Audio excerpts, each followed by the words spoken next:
And 5, 4, 3, 2, 1. Ignition sequence start. Apart from I've got to find the right window. There we go. No, that's not the right window. Oh, there we go. There's the right window. Ignition. Full thrust. So what you've got here is, this is the thermal camera. Let's make the thermal camera look a little more entertaining. Maybe not that entertaining. There you go. That's a fragment of a Starship heat tile there. And it's being blasted by a blowtorch, and you're looking at an infrared camera. So where the cursor is the temperature that you're getting. So that had the flame on for a full 20 seconds, and the heat's starting to come through. Right, so room temperature is about 20 degrees. So let's go back from the beginning. In fact, yeah, let's. For those who missed the awesome boomer start, let's do an awesome non-boomer start of 5, 4, 3, 2, 1. Ignition, full thrust. And so we have a butane blowtorch blowing onto a Starship tile. And you can't quite see the time there, but it started at about 20 seconds, and the first bleed through comes. Okay, the temperature on the back shell is rising already after 20 seconds.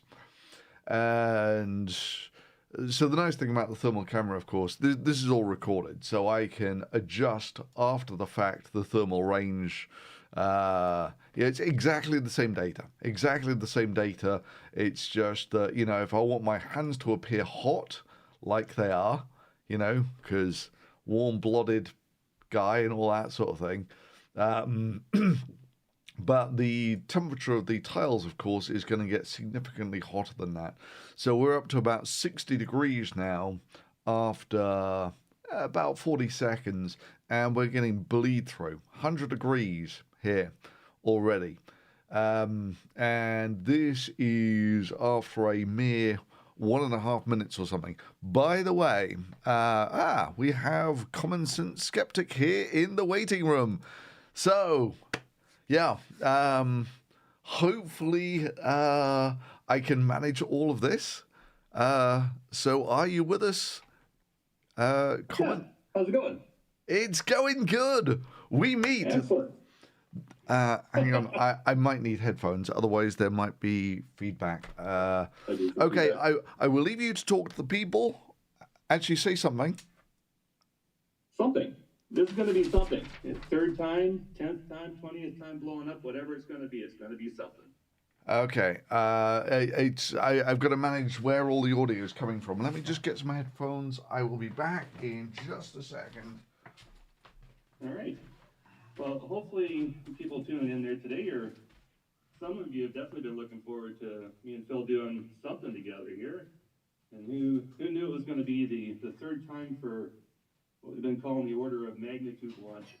10 launches in and still trying to figure stuff out when other rocket companies can get it right the first time. For those of you that aren't familiar with Common Sense Skeptic, some of you are, some of you aren't. Phil gave us an endorsement on our channel, very small channel 5 years ago. It's grown quite a bit. We're at 120,000 subs now and take on very similar topics to Phil, as well as some additional ones. But we definitely see eye to eye on Starship and the limitations of this program and the failures to deliver to date. So those of you that haven't subscribed to our channel, I'd encourage you to go over and do that. On this broadcast. And who knows what's gonna happen there this time. It might go perfectly, but you know what? Even if it goes perfectly, it doesn't advance Starship and SpaceX towards their HLS goals, towards the Artemis 3 goals. They're not catching either half of this. It's not going to hit orbit. They're not going to prove orbital refilling today. We already know they're going to lose both half of the vehicle. So it really is one of these things where, why are they even bothering, considering they are not even going to be able to collect data from this launch for the hardware that they eventually launch, because this is not an HLS variant. It's not version 3 of anything. It's not the third iteration of Raptor. It's not the third iteration of Starship, not the third iteration of the Super Heavy. So when it comes right down to it, this is going to be fireworks for the sake of fireworks. And like I said, let's just see how all this goes there today. I've got a couple of things I got to check in here myself. And Phil, I don't know when you're going to be coming back on there. Let's just, okay, there you are. Me now. So there we go. That should be me. And if you say something? Something. Good. Okay, good. Right, yeah. I think I've got the sound on lockdown. Good. Excellent. Perfect. Yeah, so on the video I've got some infrared images of me cooking various Starship heat tiles and how quickly the thermal bleed through on these things happens. Basically, the core of it is they're about 1 centimeter thick, whereas the shuttle ones were about 10 centimeters thick. But yeah, anyway, I agree completely that this is going to be another very expensive government-funded firework. And yeah, so what are they planning for the booster? That they're going to do a fake engine out or something to see what the effect will be. And isn't this arse backwards? Don't you do that test before you try and land it back at the pad? You know, you want to. Sorry, I don't know what the delays here are in. so I'll try to cut you off as little as possible. Yeah, sure. But you know, they did the test of it landing back at the pad before they worked out whether they would blow it up if they had an engine out. And it's like, yeah, I'm pretty sure that's the wrong way round to do your staged testing on these things. Not that it greatly matters. The thing is that when it comes back into land, it's basically empty. So, you know, you compare the lift-off thrust, it's going to lift like, whatever, 3,000 tons off the pad, so the thrust is, give or take, 3,000 tons. When it comes back into land, it's an empty tube, so it weighs about 100 tons, so your thrust is about 100 tons. So, you know, it's got 2% of the energy coming back as when it left. So, whilst I was going over some rough numbers, it would be about a 10-ton explosion if it blows up when it hits the, if it blows up when it comes back into land, which, that's a decent-sized bomb in World War II. That's a sort of, mother of all bombs type size explosion, but it's peanuts compared to if it blows up when it's taken off. Have you done any additional testing on those tiles that maybe didn't go into one of your other videos? No, I've given them all sorts of abuse. In fact, I can show you. If you're not looking at the stream, you will have to use your imagination for this. But I've cooked them when they're dry, I've cooked them when they're wet, and I've cooked them when they've got ice in them. So let's see if we can find one where it's cooking ice. That sounds hopeful. Yeah, let's take a look at cooking ice. So you basically fill the tile up with water, stick it in the freezer. They survived freezing. I was quite impressed by that. And yeah, after that, when you try and cook them, it's like trying to melt a block of ice. You can't. I don't have enough power in my torches to, melt the ice quick enough. So bizarrely, it would work in their favor as a sort of evaporative cooling thing if they have water in the tiles. The reason they didn't like this with the shuttle, of course, is you run the risk of when you freeze these things, you crack the bricks, and when it boils, you run the risk of spalling. which is, the bricks basically crack in half.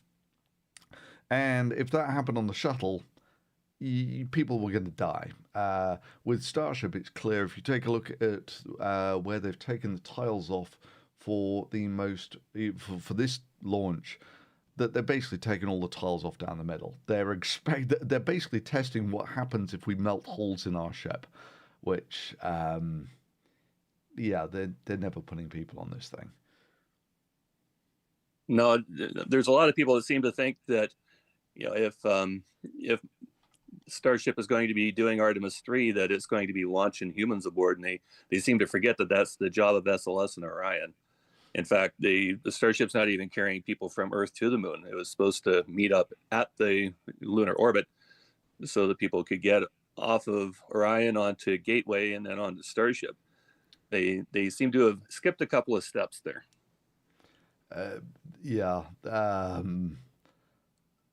This whole thing is like Apollo, but really poorly thought out. The nice thing about Apollo is there was actually focus to it. Before this decade is out, blah, blah, blah, emotional capital from Kennedy getting assassinated. But even back then, the goal was basically beating the Russians. And now, it's sort of straggling on. They got a shuttle, but no real space station. And then they moved on to, they got some moon rockets, but only enough to take people around the moon and not do anything else.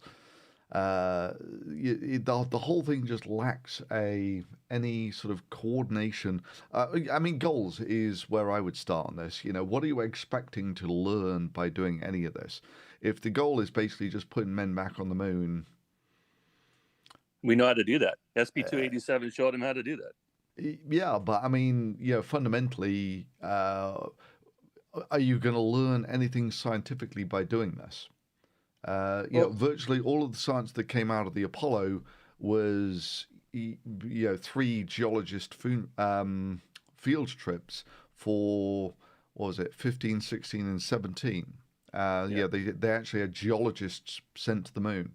They learned a lot about the origins of the moon, but did they learn anything now that you couldn't learn just by sending a rover?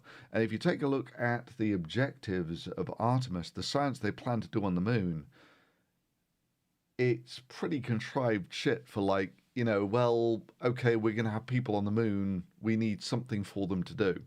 And, I was looking over some of the mission goals, and it's like, how do flames burn in 1/6 gravity? And yeah, you don't need people on the moon for this.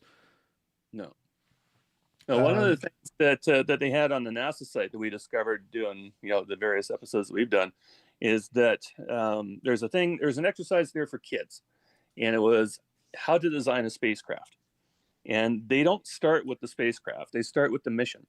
And then they work their way backwards to it. What do you want from the mission? What do you want that mission to accomplish? Do you want them to collect rocks? How many pounds of rocks do you want them to carry? How many people do you want on there collecting the rocks? So you want 4 people on the moon and a ton of rocks to come back.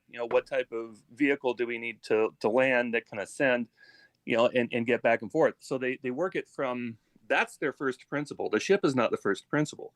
The first principle is, what is it meant to do? So every spacecraft to date has been purpose-built, with the exception of Shuttle, that's your Swiss Army knife. That's your design for the Swiss Army knife. Let's get back to that at some point in the future. But that's not what Starship is meant to be. That's meant to be some sort of panacea across, everything that they could possibly do in space. They're under the impression it can do it all, that they can do it all for cheaper. And here we are, 5 years after we started asking the first questions. For us, like you predate us by a couple of years for sure, but here we are 5 years after we started and joined in, and still they're no closer to the moon than they were 5 years ago. They're a little bit further off the drawing board, but they're still not at refined versions of the vehicle. Yeah.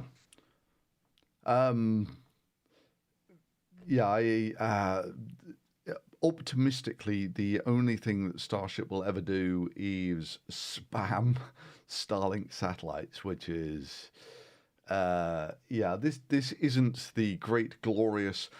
Yeah, when Musk says he's going to build a city on Mars, he can't build a city on Earth. Yeah. By the way, I had the acronym wrong in the title. You were down as CCS. Now you're corrected in the title of the video. Perfect. Yeah, yeah. Typing things is hard, and yeah, but Well, the what whole time is it there for you? You're at like 2 in the morning or some damn thing, aren't you? yeah, and it's not just that.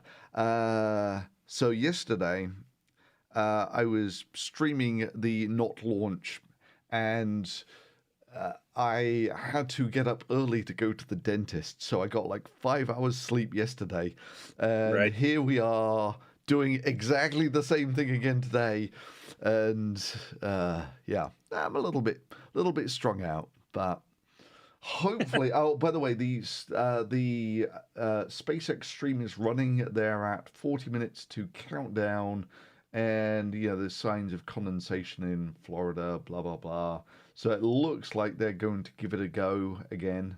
Um, yeah, Yeah, they had a hold on the count a couple hours back, but they sorted that up pretty quick. I think it was probably because they had too many tankers in the back lot. They're still trying to get their loads off into the ground tanks. yeah. So someone was saying there are now concerns that they're spamming enough satellites in, yeah, with Starlink that, yeah, when they come in, they dump basically burned aluminum or aluminium into the upper atmosphere. And stuff in the Yep. upper atmosphere takes a hell of a long time to come down again. So, you know, there's actually serious concerns as to yeah, the long term viability that way. I still don't understand why. Well, actually, I do. Why don't you put them into a slightly higher orbit such that they don't come down after 5 years? And I think it's basically a combination of two things. It's a payload capacity that, you know, if you put them into a higher orbit, you can't take as many, so it takes longer to get going. And secondly, if you launch them all to a stable orbit, your entire launch market dries up in 5 years. Once you've deployed the mega constellation, there's no need for a launch company anymore. Well, the only real advantage that Musk has with Starlink is latency, right? So Yeah, the closer they are to Earth, the quicker the signal is, and that's the only thing that he's got over something like HughesNet, but right? I'm pretty So sure that's a bug, not a feature. The reason they put them in yeah, low Earth orbit is because it's cheap. It's, you know, that they, and also they have. If you've got a hammer, most of your solutions are end up going to look up. They're going to end up looking like nails. yep. And so, if you've actually got a reasonable thing, a reasonable rocket that can spam stuff to low Earth orbit, well, okay, what can we spam to low Earth orbit that, you know, we can possibly make a business out of? And there's basically one: you launch loads of communication satellites. Yeah. Um, but again, this is not exactly the dewy-eyed optimism of. I was going over it. You know, it was 2018. He said we're going to be landing on Mars in 2 years. And we're going to land. We're going to send a Dragon capsule to Mars every 2 years after that. And it was 2018. They said they were going to send someone around the moon next year. And in 2019, they said they were going to send. They were going to be. They had a chance of launching humans to orbit on Starship within a year. And yeah, how do people still take this guy seriously? Yeah. Yeah, we just went through in that last feature length thing that we did, all the That was repetition good, by that the way. Musk is. I recommend people go and take a look at that. Appreciate that. Yeah, what you find out as you watch these things is that Musk really has nothing new to offer his audience. He's been saying the same shit since 2016. Yeah, With the MCT, then the ITS, then the BFR, and now it's the Starship. And they upgrade the CGIs. That's great, but they don't give you any more details in any consecutive presentation, and it gets really annoying because we've had to listen to all of them and do breakdowns on all of them. And basically it comes down to, okay, we've already taken on this topic this way. What other way can we possibly take this on so that we can try to get other people to understand? Because some people clued into how we said it that way, but now he's saying the same stuff. We got to convince the people who still believe in this crap. Because seriously, if you think that Musk is colonizing Mars with self-sustaining cities and all the rest of it with Starship, then you need to watch some episodes, and then you need to tell us what it would take to convince you that it's garbage. Absolutely 100% yes. I mean, just the mere concept of, how would you keep people alive in Starship just to survive the trip to Mars and not, basically, how much life support could you get into a Starship? And yeah, it's like maybe 5 people for a year. I mean, even if you say it's got 100-ton capacity, 100 tons isn't a lot of consumables to keep people alive for No, a year. because the next ships are going to be 26 months out. So if you've got 100 people, plus the groceries they're going to eat in 26 months, plus the water they're going to consume, there's your 100 tons right there. Never mind their spacesuits, never mind their bulkheads and deckheads, their sleeping conditions, everything else they're going to need, right? Their fresh water, their gray water, their black water, their processing, their ECLSS, like all of it. It all has to get factored in. And that's why what I said earlier about the NASA how to build a Starship thing, as soon as they hit a parameter where they bump up against where it's no longer going to work, then they have to go back to the beginning. If it can't work for 4 people, let's try to make it work for 3 people. If it can't work for 3 people, let's try to make it work for 2. It is not, under any circumstances, no matter how big they build this thing, going to accommodate 100 people. That's very, very well. 100 people, people weigh, give or take, 100 kilos apiece. So that would be 10 tons of people in something that can carry at maximum. Even if you take their fantasy numbers, 100 tons. And in all realism, the biggest cargo we've ever seen it take is like 10, and when they put 10 tons on it, it blows up. So I've also gone through and asked Musk's chatbot. You tell it to use the rocket equation and reliable independent numbers like Government Accountability Office, that sort of thing. If you don't tell it to do that, it just it regurgitates all the spam about Musk saying, oh no, it'll take 200 tons and it'll cost, $50 to launch and all that sort of thing. But if you do that, it comes back with Starship version 3 will take maybe like 80 tons, which, I mean, it's marginally more than whatever Falcon Heavy, but yeah. Well, even with Falcon Heavy, they've never maxed that thing out. I think they've only gone to 2/3 of its capability. So there's the heavy launch rocket for SpaceX that they should have focused on in the system that they should have expanded on to get to a lunar lander paradigm. This whole thing with Starship is a boondoggle. They're ignoring every lesson that NASA ever learned, and they're being led by a moron. So that doesn't help. But then that moron fires everybody in the company that is smarter than him. He's famous for it. SpaceX is notorious on the hiring sites for being a meat grinder, and you don't dare speak up and say anything that contradicts him, because you'll just find your ass on the way out the door after you just moved to Boca Chica to help him build his rocket. So it comes down to, at what point is an adult going to step into this conversation like Jim Free was attempting to do in 2022 and say, hey, we need to see some progress. We need to see, before you get another dime, we need to see orbital refilling ship to ship, not header to tank, ship to ship. And if you can't do that, then you're not getting any more money. If you're not getting any more money, then the contract's going to get canceled, because enough is enough. They were supposed to have equipment on the moon what is it now? 19 months ago, January 2024. Oh God, no! The original timetable.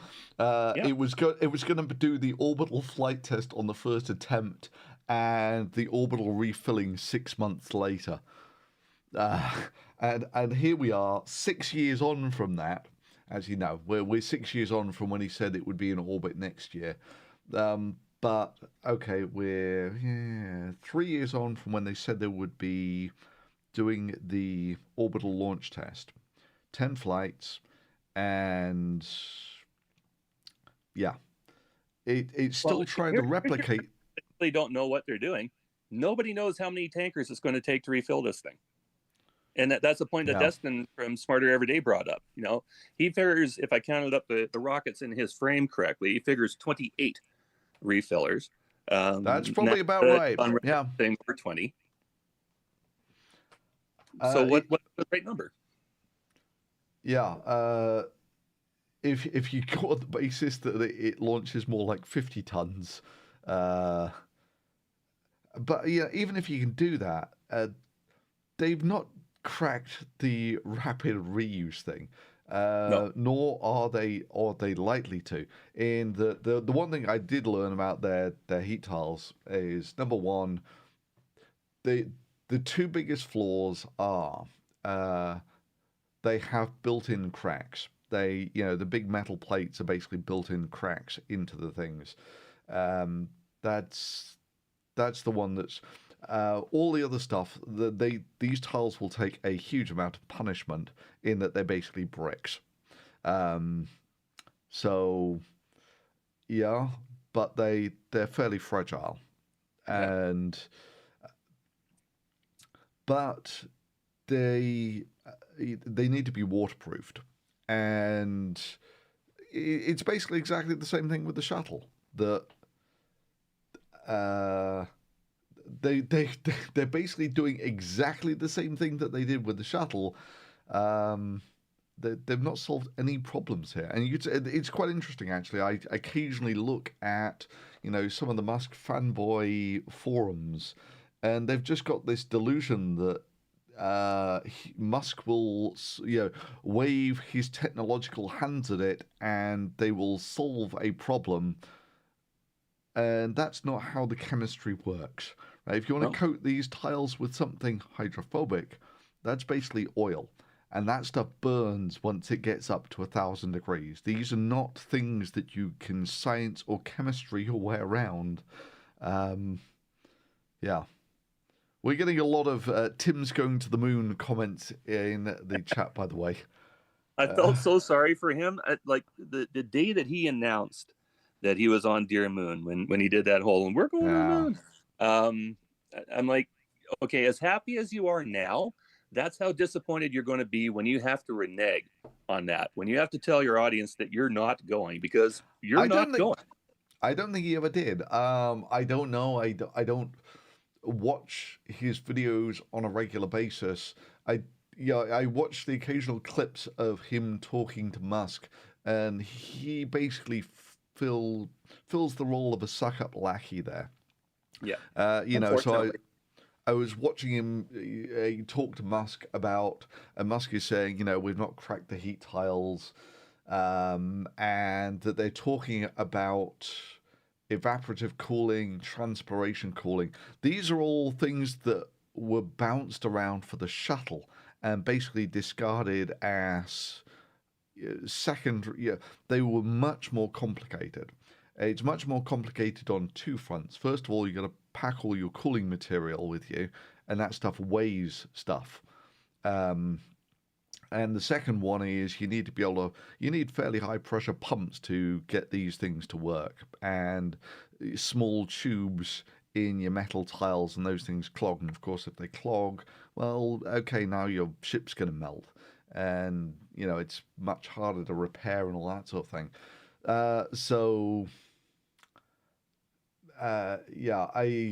Their goal at the moment seems to be how much can we strip off the Starship and have it just about not melt. So it looks like they're Their goal is that the stainless steel inside the Starship gets up to about 800 degrees Celsius on re-entry, which is that's beyond glowing red hot. That's going to air fry anybody inside it. Oh, absolutely. And also, it looks like they're also at this point tolerant to the idea of just losing tiles and burning holes in the ship, and then presumably, you weld patches on afterwards to make it, get it back into service. But that's an absolute nightmare in the. Yeah, you've got to test these things, welds, potential failure points. Yeah, this thing is a very, very long way away from being a functional system. By the way, they have propellant going into the ship. It looks like they're about 20% fuel on the booster. The countdown clock is at 28 minutes. So you're talking about the waterproofing on the tiles and whatnot, and we were watching NSF yesterday. Yesterday or the day before, they had Scott Manley on. Maybe it was for the first one. And they were talking about, nobody knows how much water the tiles would actually absorb, and somebody should work out the numbers. That's so trivial. Your number, there isn't. Sorry, tons. Go. It's 14 tons using your number. And didn't you say that 120 grams of tile soaks up 140 grams of water? That's the lower end. That is so much on the lower end. There is a video of the Starship tiles where they basically take that, and it fills. If you don't waterproof it, it fills up the entire. Yeah, basically they have a cubic liter of the foam tile, and she basically pours a liter of water into it, and it just sucks into the capillaries, and that stuff's never coming out. No. So whatever, it's probably they will absorb 4 times their weight in water if they're not waterproofed. Well, so there's half your payload right there, because we worked out that it's 14 tons on a 12-ton heat shield, which is what we went and looking for what the heat shield weighed, and then used your number to get a 7-to-6 ratio. But if it's like 24-to-6, then you're at 50 tons of water in the nose while you're stripping weight off the back end. That just increases the top heaviness. Yeah. No, absolutely. They're basically looking at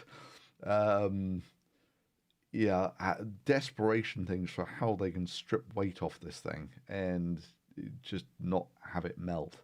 And it's also interesting to see the evolution of the computer-generated graphics in these things. In that the very early versions, its heat shield was much more shuttle-like. It was a flat plate. And very quickly, Starship evolved into a flying grain silo, because metal tubes are quick and easy to make.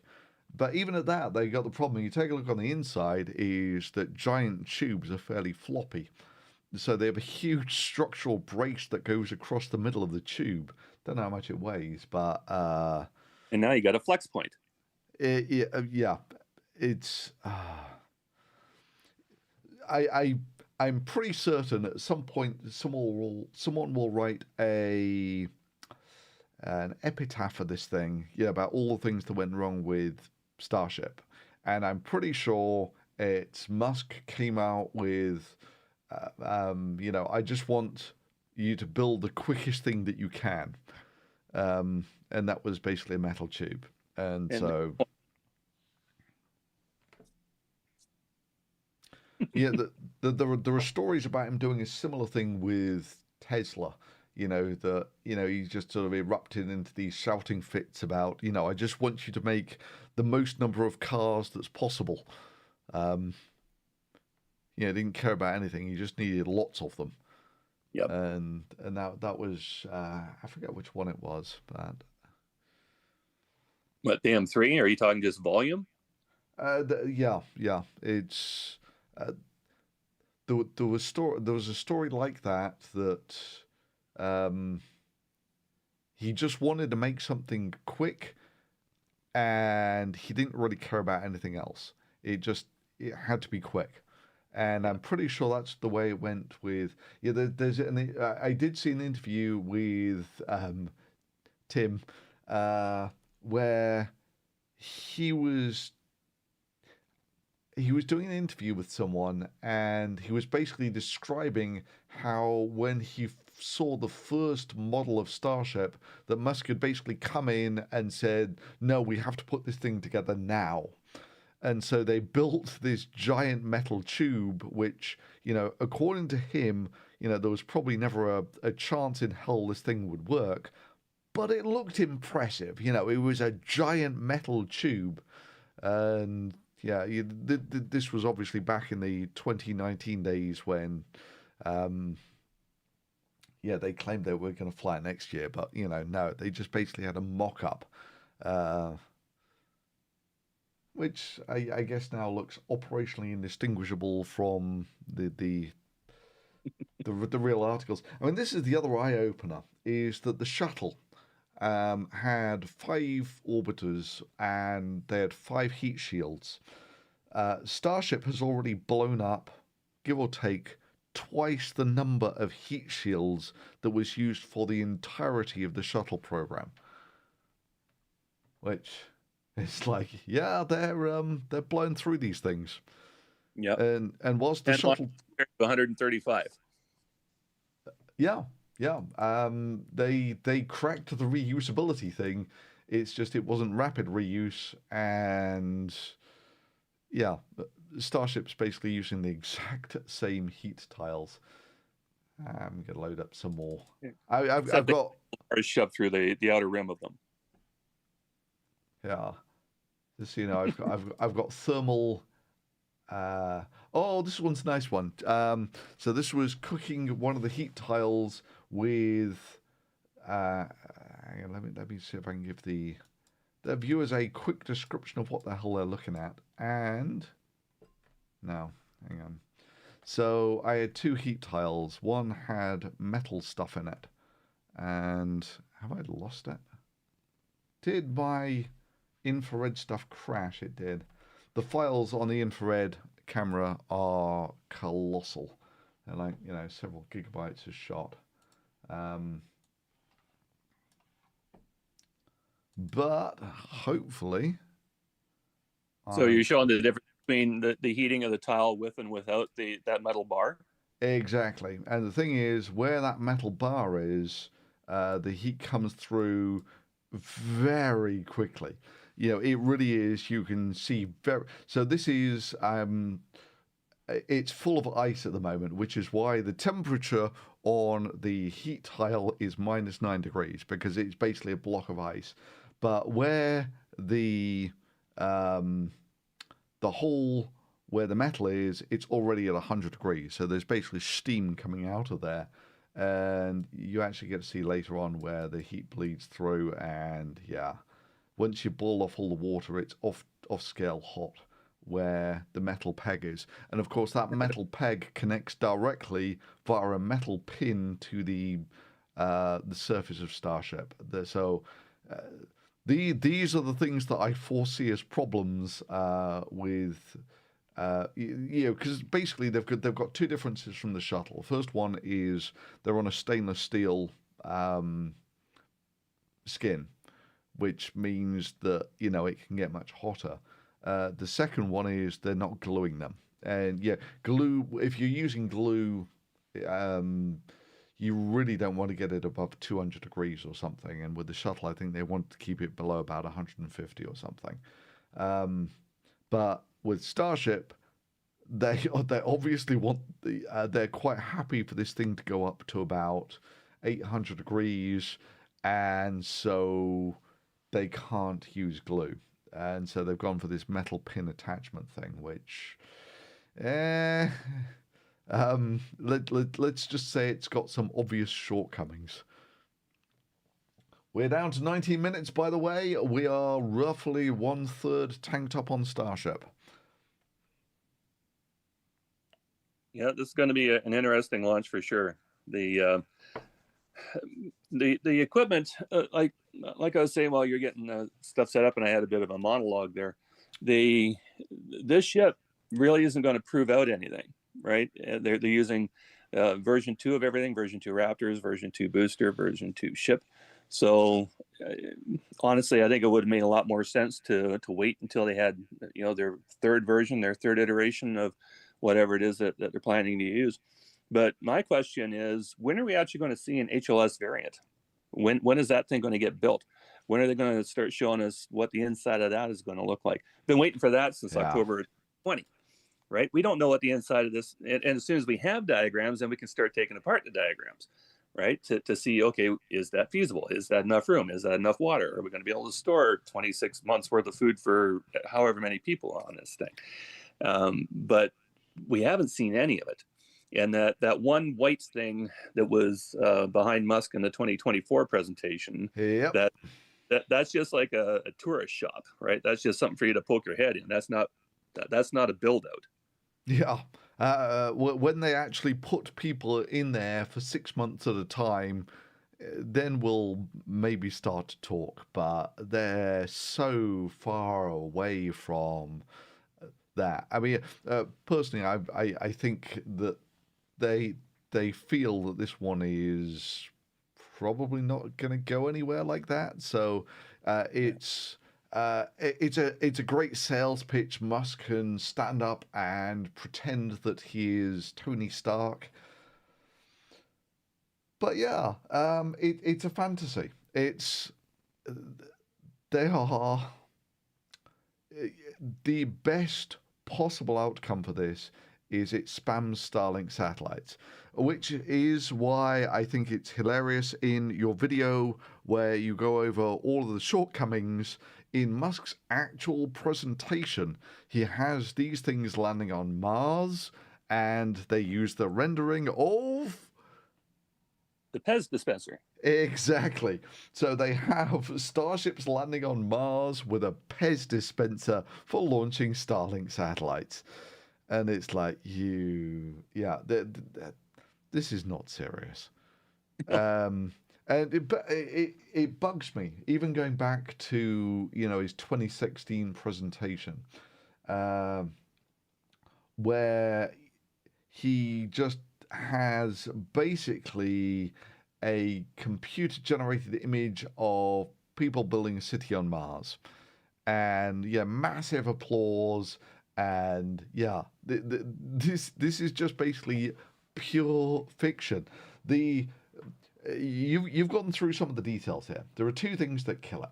The first one is keeping people alive is an incredibly space and energy and work intensive business, to the point where, even on Earth, if you send your average guy off and say become self-sufficient, it's a full-time job just growing enough food to keep yourself alive. It's only because we have mechanical farming and that sort of thing that about 2% of the people can make enough food for all of the rest of the people.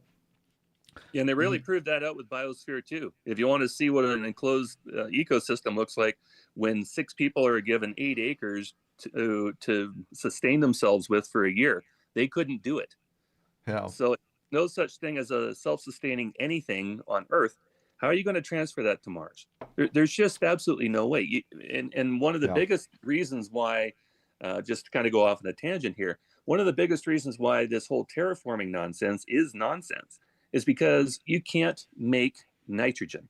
It's an element. There's not enough in the atmosphere. There's not enough in the ground. And nitrogen is a basic building block of not only human physiology, but plant biology. So if you don't have nitrogen, you're not terraforming anything. It's almost like they plan on landing, and I saw this, I'll use this reference because I saw it earlier.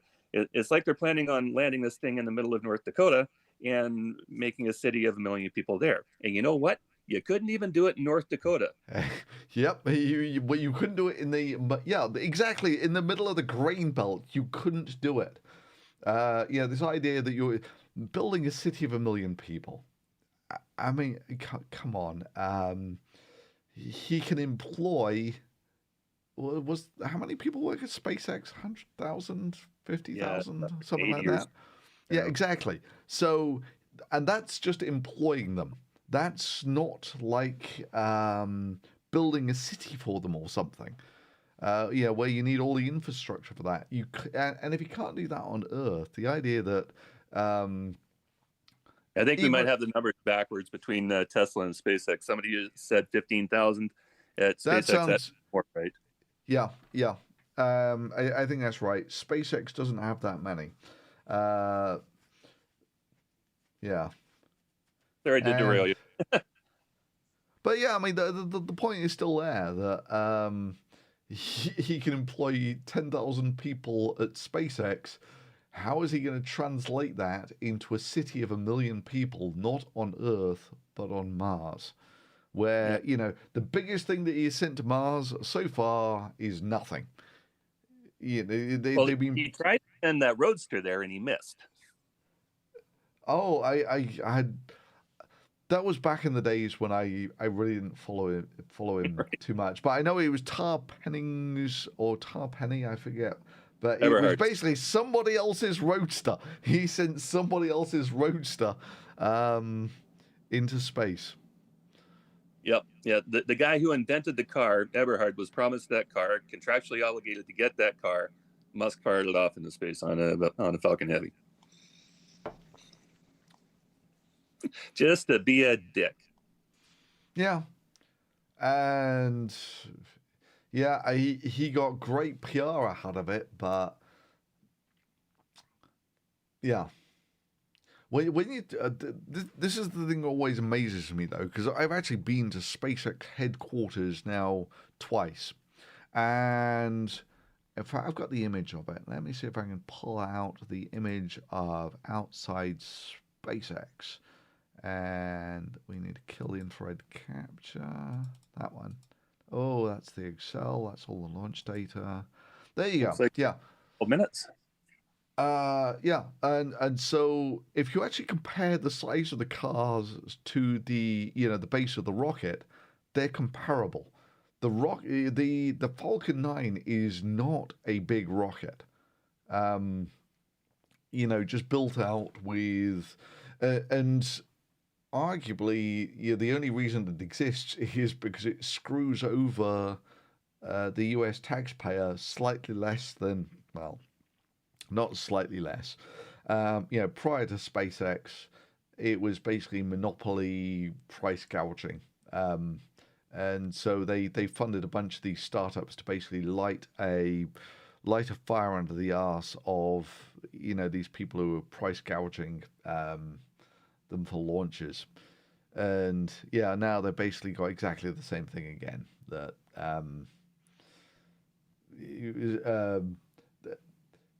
if the government would do this themselves, it would. The majority of the SpaceX savings don't come from reuse. They come from the fact that it was off the shelf technology, and they've just spammed loads of it. Yep. Yeah, it's production at scale. Really, it's all they're doing. It's not really advances in technology. It's just economies of scale. By the And way, when we are now down to, it looks like we're 80% full on the tanks. Upper stage looks like it's full. Yeah, and 10 minutes and still counting down. So this is where this is where it gets a little more entertaining. So by the way, yeah, I intend to I don't know if you got the stream up, but I have my Excel charts. Okay, so let's ditch the fire. Let's ditch outside SpaceX and the leg desktop. today. Word. I need my Excel.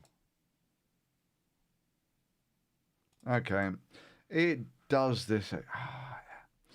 So it doesn't help that I am using Excel from 2003. And the reason I'm using Excel from 2003 is because I've written like 20,000 lines of code in Visual Basic. And so everyone always laughs at me for using Excel from, my God, it's over 20 years ago. Yeah, but that's still physical copy, isn't it? Yep, yep. Yeah. So no subscription. Good on you. And there we go. And it's not work. It's because I need. Okay. Right. So I'm trying to manage my stream a little here, and I need Excel. That one. While you're doing, let's get the Yep. chat to give their predictions here. Let's get your predictions in the chat, guys. What's going to happen today?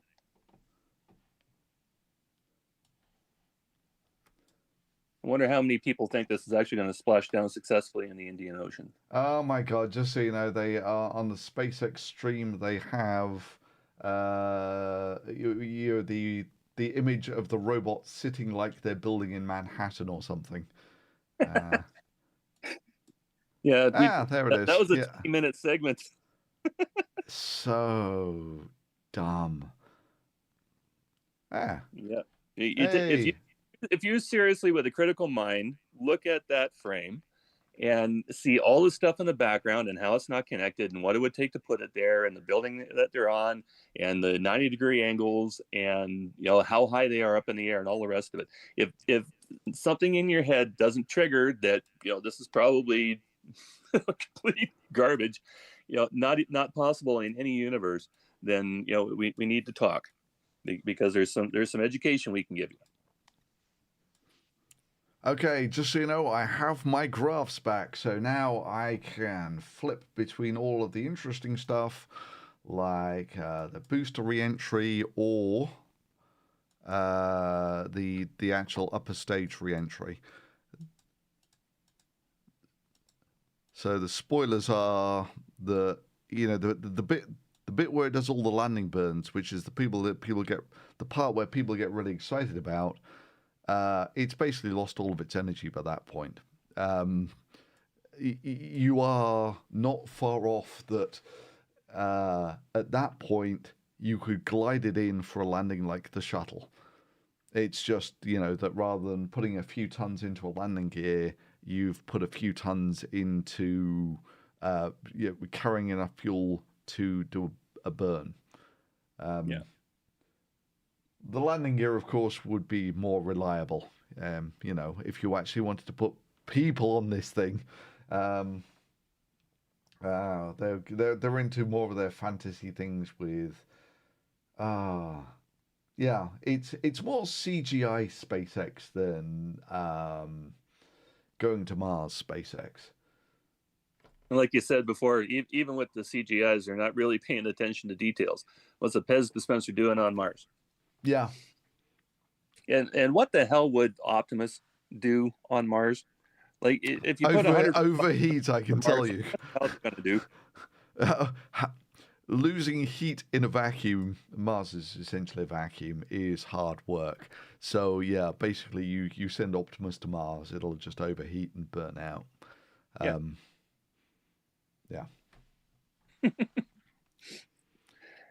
Yeah, it's been interesting listening to the feeds for the past 3 days, because we've been watching every time this one has started up, and they're talking about the Martian earlier today, right? The scene in the Martian where with the giant windstorm in the opening sequence. That's it's like bullshit. All garbage. That could be that wind could be moving at Mach 1, if that's even possible. I don't think it is, but even if it was, it's still not going to be like knocking people on their ass. Yeah, no, that's the give or take atmospheric pressure on Mars is 1,000th of that on Earth. It's a millibar. It's almost, for all intents and purposes, operationally indistinguishable from a vacuum. And you add the extra component in there that there's no oxygen; it's just carbon dioxide, and this is an unholy place. In many ways, Mars quick as Venus would.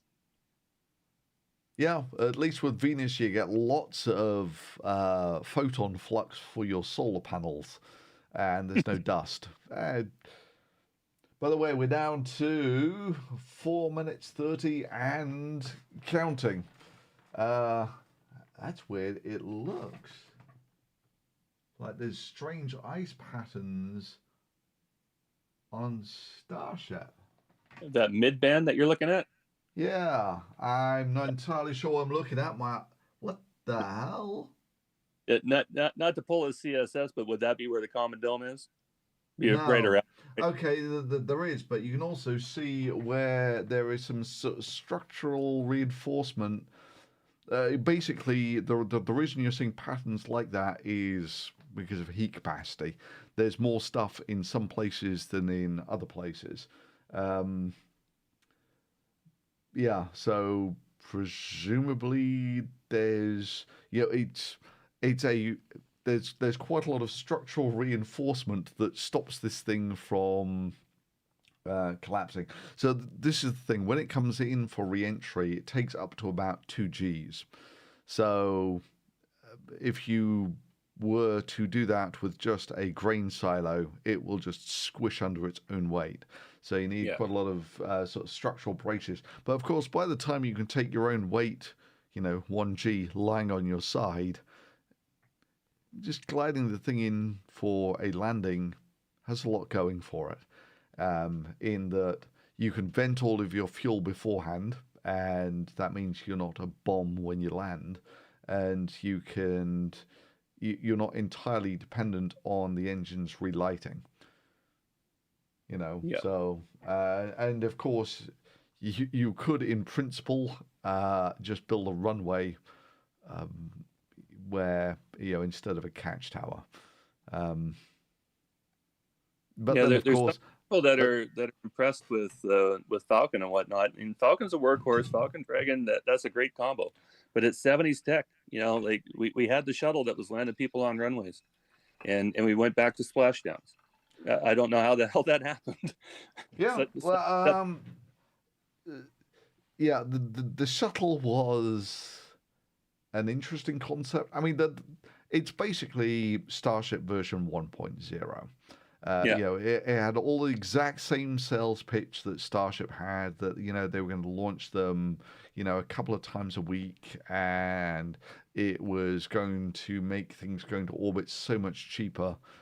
And in the end, the core of it is that you're taking the best part of a 100-ton orbiter to orbit before you take any cargo. And, a lot of that is... Yeah, there really isn't that much stuff that needs to be taken to orbit, was the key thing. Yeah. And if you're taking stuff to orbit, you don't really need to put your people on the same rocket. So, yeah, I mean, the shuttle made sense if you had a space station. The thing is that there wasn't a space station at the time that they built the shuttle. Yeah. So, okay, we're down to a minute and counting. Things are about to get spicy. By the way, at the 4-minute mark, when we come in, I'm going to shift over to my secondary role as data entry clerk, where I will be putting in the live data for the kinetic energy of the booster, the potential energy of the booster, and the total energy of the booster. So basically you can see that it only really loses almost all of its energy once it gets down to about the height that planes fly at. Anyway, we're down to 30 seconds now. Hey, no holds. No holds. And it's a clear blue sky.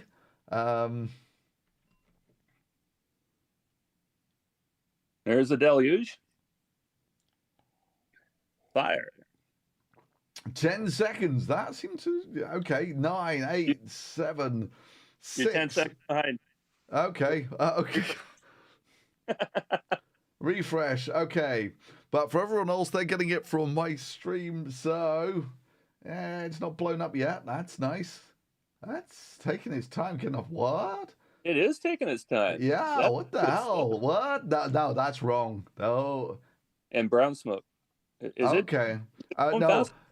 So I'll tell you what this might be. That it was heavy on takeoff.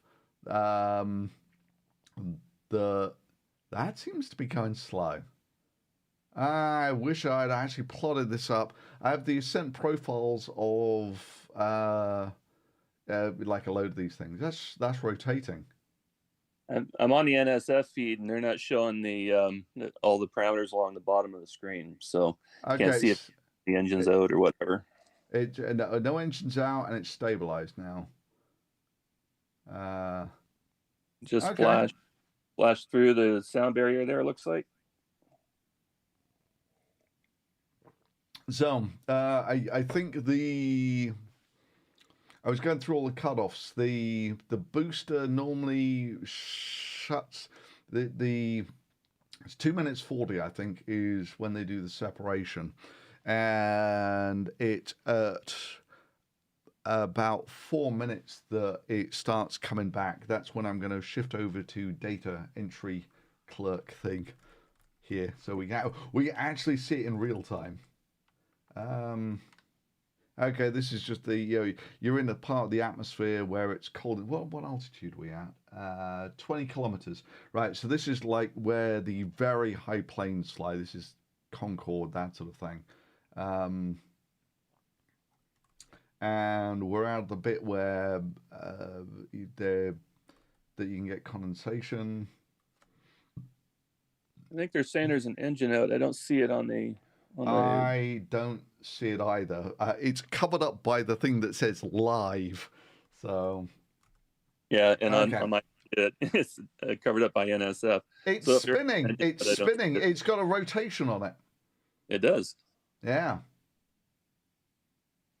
That's right. Okay, 2 minutes 40 is what? No, where?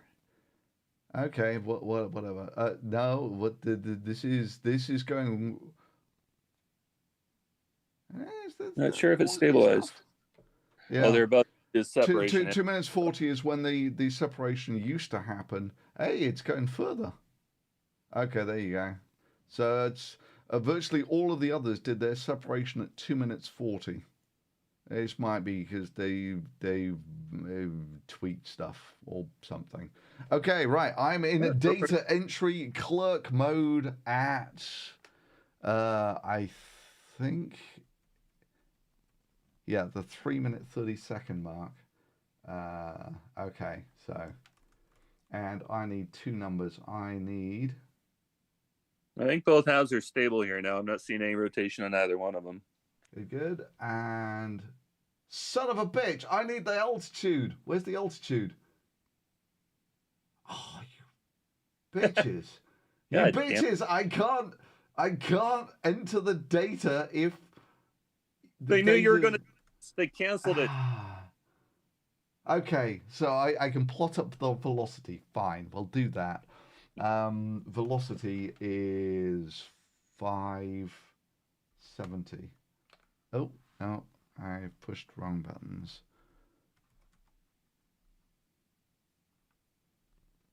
Got 6 good Raptors on a ship. Okay, and oh no, there's the altitude. Sorry, I've got the altitude. Altitude is 85-ish. Good. 4 minutes. Okay. Oh God, it's hidden under the live button. I can't read the speed because it's hidden under. Okay, estimate. Fine. It's doing a lot of dispersion here on the back end for whatever reason.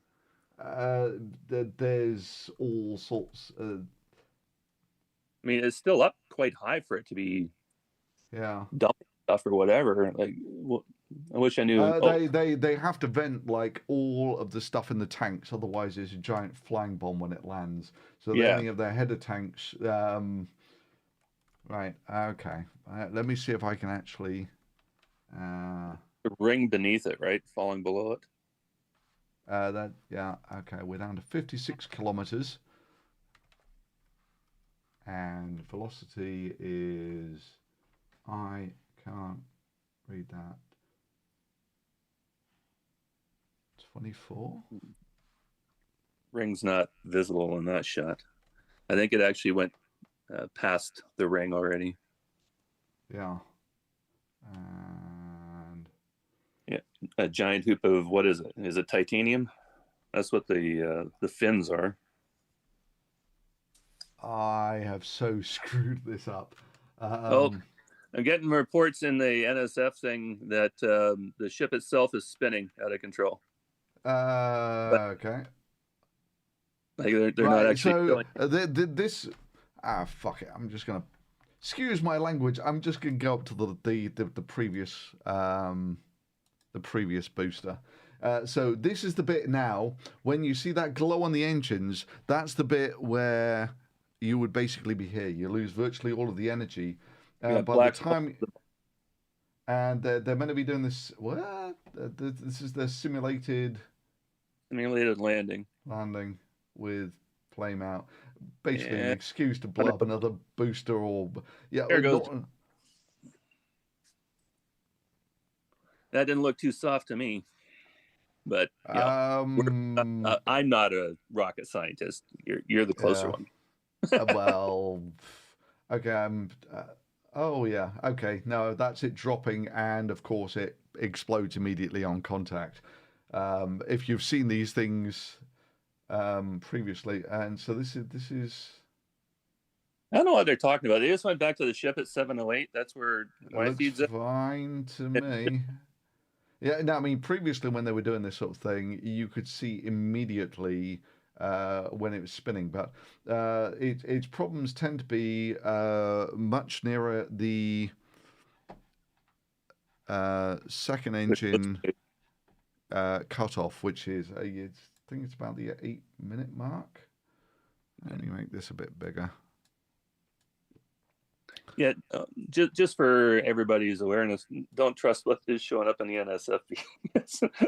I don't know what they're doing there, but everybody was saying it's spinning. I don't see it spinning.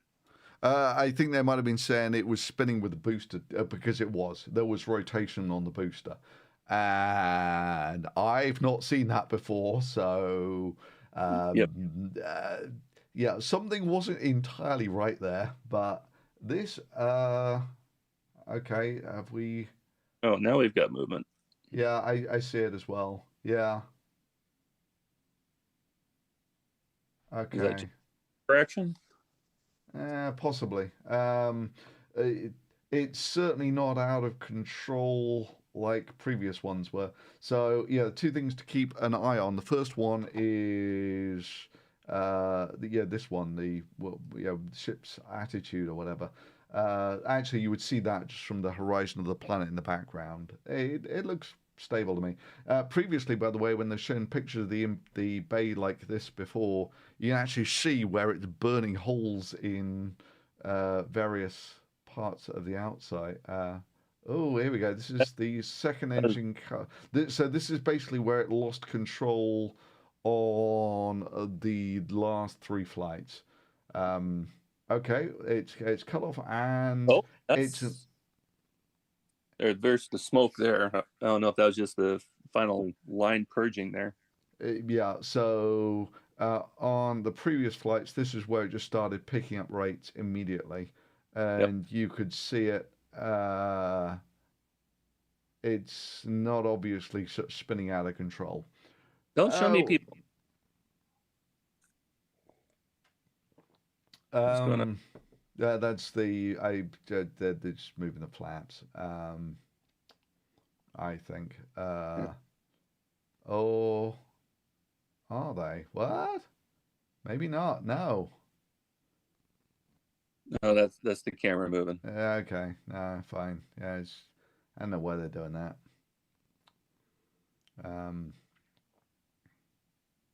Well, I mean, that tells us what normal looks like for when the thing's coming down and on fire.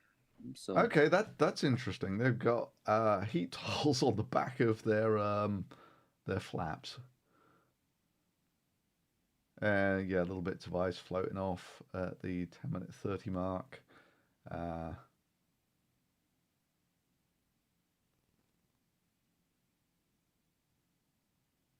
I'm looking for.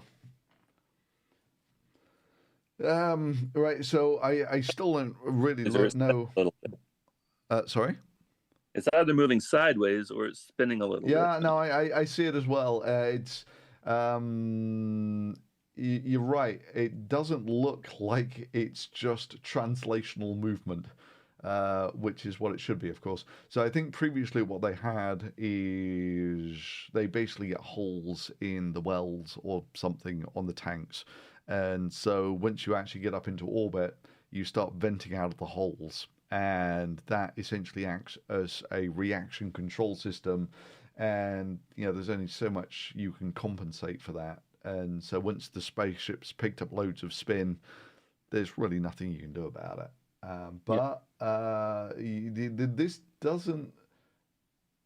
Yeah, no. Take a look at the attitude of the the spaceship. Yeah. Yeah, changed. it's pitching up. Yeah, no, it's spinning. This is definitely spinning. But maybe they're doing it on purpose. Just to build a little suspense Is it possibly organization for their Starlink dispensing? That was around the 8-minute mark, wasn't it? Oh yeah, actually, possibly. I don't know. I just want to do the re-entry profiles on this thing. I Other than that, all I know is their mission plan is basically exactly the same as mission plans 1 through 9, which does it really matter? No. Yeah.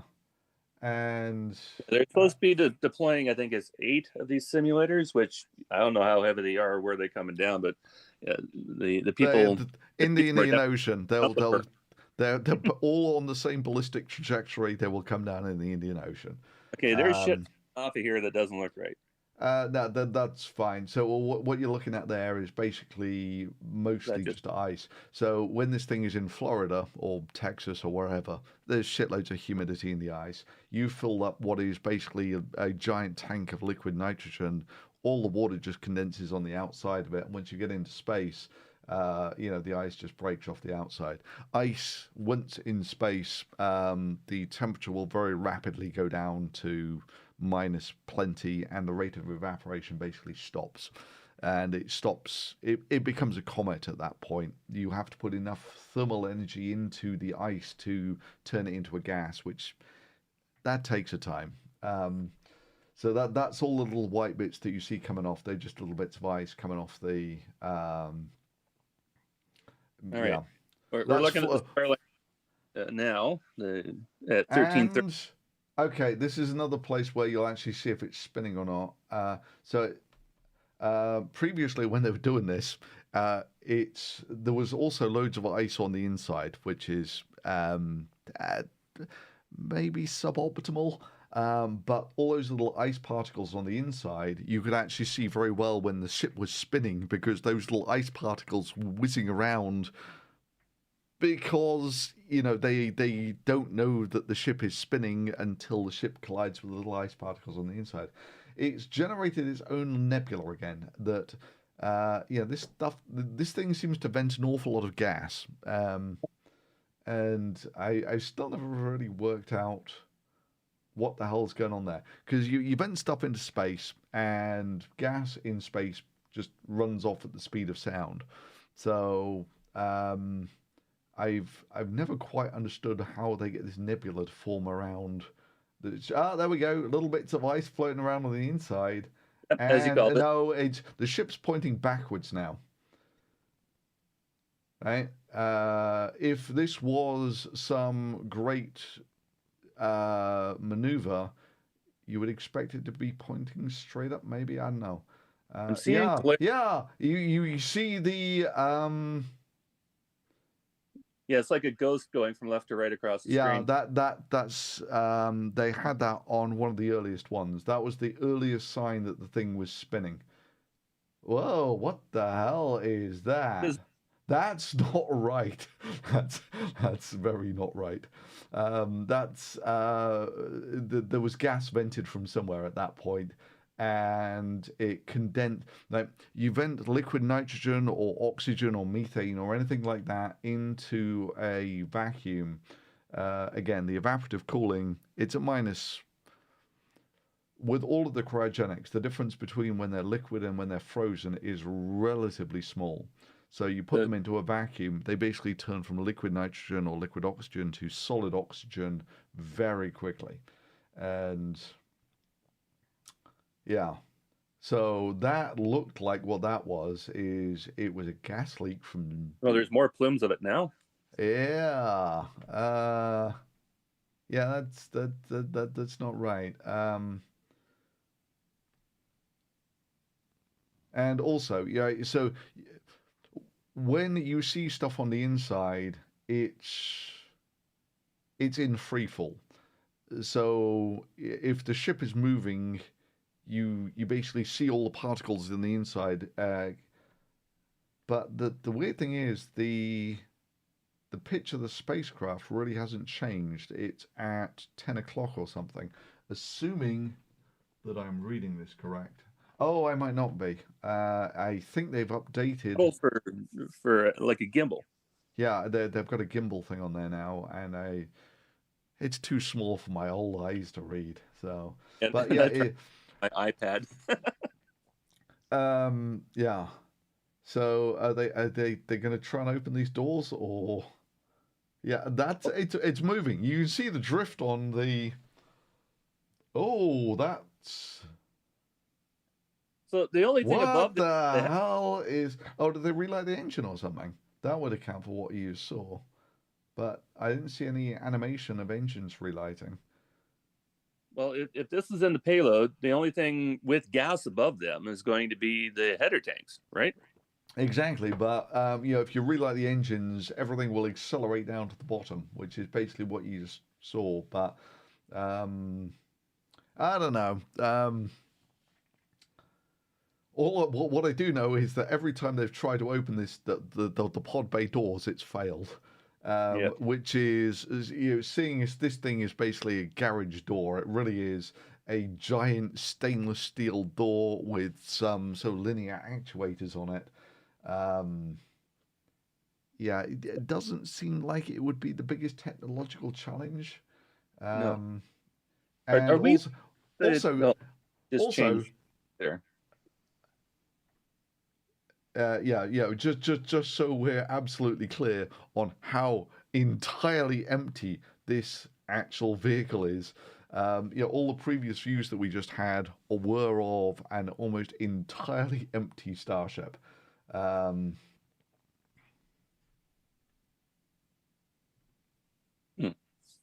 Be interesting to see if they can even get the door open. And I'm not sure if looking at the door, if the door is down underneath where the 18-minute mark is. But we're looking at it sideways at a bunch of gold here right now. Yeah. You've got one of those wrapped high pressure tanks on the right there. Yeah, it's series of 3, actually 6. Yeah, actually, yeah, you can see where we just were. It's yeah. You see where the... Oh, something's moving. Oh, you were ahead of me. I'm living in the past. I'm at 1912. Okay, here we go. Yep. Okay, I see it. It's going. And okay. Hey, they've got it open. They got the door open. All those particles flying around. Oh god, and we have lots of cheering idiots. Yeah. Wow. Going to Mars looks a lot like spamming Starlink satellites. Yep. Yay, the Starship can finally do what it's not contracted to do. And not only that, to not orbit. Yeah. And look at them rotate the second they leave. Yeah, they are. Or on the way out. But hey, yeah, let's. They did on their 10th flight finally manage to open the door. We're going to get an outside shot of this or no?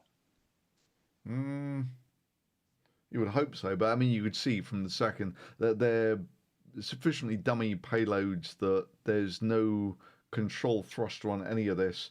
It just sort of spins the second it leaves the door.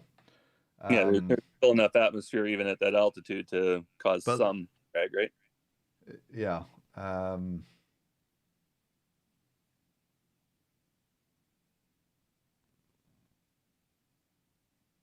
So the little guy's bouncing around. Hello.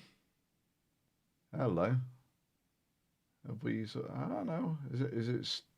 There we go. It's launching another one. Yay! And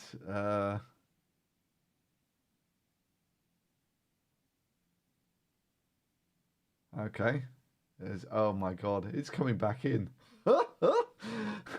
I'm not so sure that's meant to happen. Try again. Push Yeah, it hard. Yeah. Try jiggling the cord. Try. And then they go to the group of people. Show us what one. I don't know anybody in that crowd. Yeah. Well, looks like it would made it all the way up. But like seriously, 5 years ago, didn't we figure that they already knew how to do all this? Like that was basically where we started from. Was that okay? Musk obviously had figured out a way to launch this into orbit, but do we believe that he can use it to get 100 people to Mars? That was our first episode, and here we are 5 years later, and it's still not going to do a full orbit. Well, I mean, you just take a look at what's on the screen. A giant empty tube. Yeah. A giant empty tube, and you know the booster blew up. Oh, sorry, they wanted to test an engine out or something. Great. But yeah, fundamentally, yeah, I remember one of these early clips from Musk. You know, I hope we don't lose any boosters, like 10 of them. Right. Which is, are they at 10 or 9? Whatever, I forget. But basically, they've blown up an awful lot of boosters. And hang on, why do they take 2 goes at throwing these things out? Right? Or do they load them in or something? But yeah, it looks like that's the second time it's pulled it back in, and it's not launched properly. Yep. I mean, I might be missing something, but I mean, honestly, you know, launching a communication satellite is that 70s, 80s. Doesn't move the needle for me. It's like that's not something that, if you're cheering for that sort of thing, all power to you. But yeah, that doesn't blow my skirt up, you know. You know, if you take a look, the ones that do is you take a look at, you know, the NASA landing its rovers on Mars. Those things, you had spirit and opportunity. That was one of the few times when I looked at it and said that work, and it worked perfectly twice. And so I think it was, you had an aeroshell braking, and then you had a parachute, and then you had to jettison the aerosol, the aeroshell, rappel down a line, inflate airbags, light retros, and then drop the rover from 10 meters up on the surface of Mars. And there were just so many things that had to go right within a fraction of a second after this thing's been sat in basically the deep freeze of the transfer orbit for 6 months. Yeah, and that worked flawlessly, but that was damn impressive. And then you had the ones with the sky crane where they actually had the engineering cameras on them. Those were impossibly impressive. But, you know, this is basically a giant stainless steel garage door and throwing things out of it. It's, yeah, this is not round of applause territory. Going back to the Martian landers there, I mean, all that had to be autonomous too, right? There's no real-time control possible there. So not only did all that, it did it without any intervention at all. Yeah. Hang on, did it just close the door? Not that it greatly matters, because I don't think this thing is No, it can't be airtight. It's definitely a vacuum, right? If it um, the way the ice particles are moving tells you that the whole thing is a vacuum. Well, obviously, you've just opened the payload bay door, so the entire of the inside is a vacuum. Uh, yeah, again, you're not putting people in that anytime soon. It's not airtight. What the hell are we looking at? I don't know. Um, An island, maybe, but it doesn't seem to be moving. uh, Oh, you know what that might be? That might be the trail of the Starlinks going down through the atmosphere. I don't have the sound on, but that's my no, guess. no. The Okay. Starlink satellites will burn up basically about the same time that the rocket does. Okay. Yeah, they've been thrown out at basically walking speed.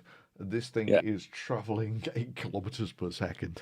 Uh, they Yeah. will get operationally zero distance between the satellite and the rocket when they actually come to burn up.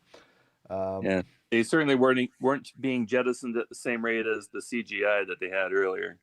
There's oh a kind yeah, of velocity of those. And it's like that's significant, but yeah, like you said, walking speed. but I guess progress. It's but yeah, when you take a look at how much they've spent on this, which is uh, it's getting on for $10 billion.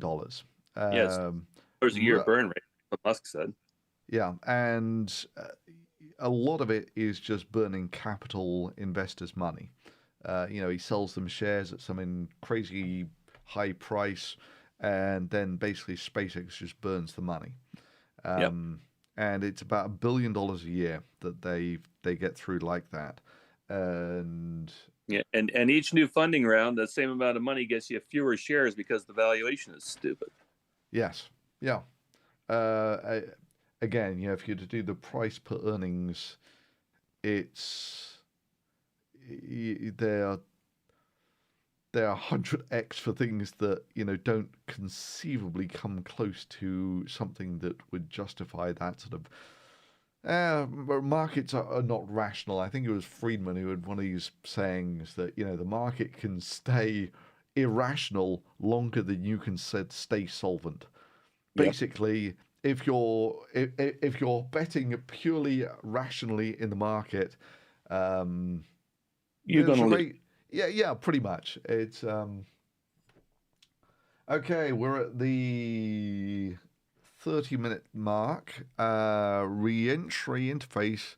What you have on the screen at the moment, for those who are watching, is the re-entry profiles. So orbital interface looks like it crops up at about 50 minutes, that sort of thing. By the time the altitude, at the moment we're at 184 kilometers. That has to get down to 100 kilometers before. Hey, they did get rid of all the satellites. Yeah, good for them. And the door Uh, closed. hey, it's praise be for small mercies. Yeah, we're practically on Mars. Um, Exactly. yeah, especially when you compare this to the original renderings of Starship, where it was the giant Pac-Man type thing, where the entire front of Starship was going to open, and you realize just how utterly delusional those were as ideas. Yep. That now, basically the only thing they can do to keep to keep structural integrity is to open a tiny door and throw satellites out of a slot in it. This is weird. Previously, when we saw this view, there was a giant span that went across the Starship. There was a structural brace, which I always assumed was there because when you come into re-entry, you're basically taking the weight of the empty tube on its side.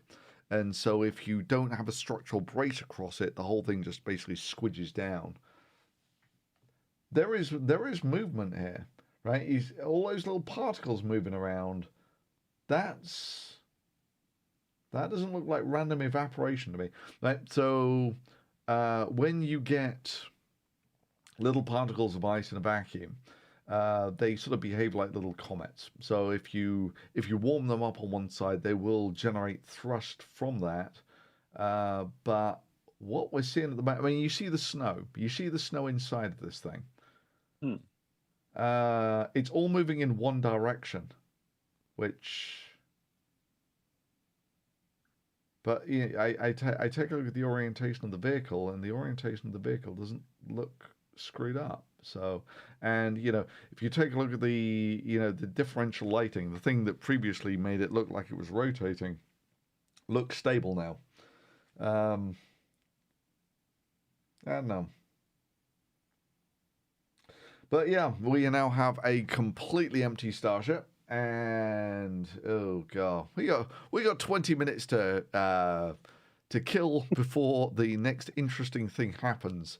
So if you want, I can give some spiel about what's going to happen by the charts that we have on the screen. Away you go. Okay, so what you're looking at here is the energy, which I've converted into tons of TNT because people understand that a 1-ton explosive is a fairly big bomb. The cookies that they had in World War II, the blockbusters, I think those were 2 tons, and the Moab, mother of all bombs, they're like 10 to 30 tons, that sort of thing. And this is the energy of the booster. When the booster's coming back in from space, that's the energy it has. It's like 20 odd tons of TNT equivalent, and you lose 90% of that in the atmosphere before you actually light up the engines. The engines just take out the very last little bit of energy. This red line is where we are at the moment. So this red line would extend all the way back here. This is the energy of the upper stage, which is almost entirely kinetic energy. It's a giant 100-ton bullet traveling at about 8 times the speed of sound.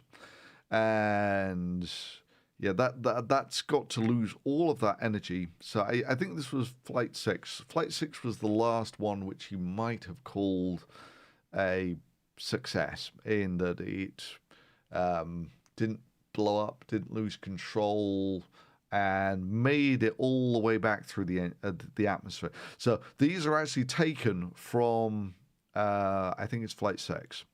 And so you could see that you lose the energy. The energy loss is more or less linear as you go through the atmosphere.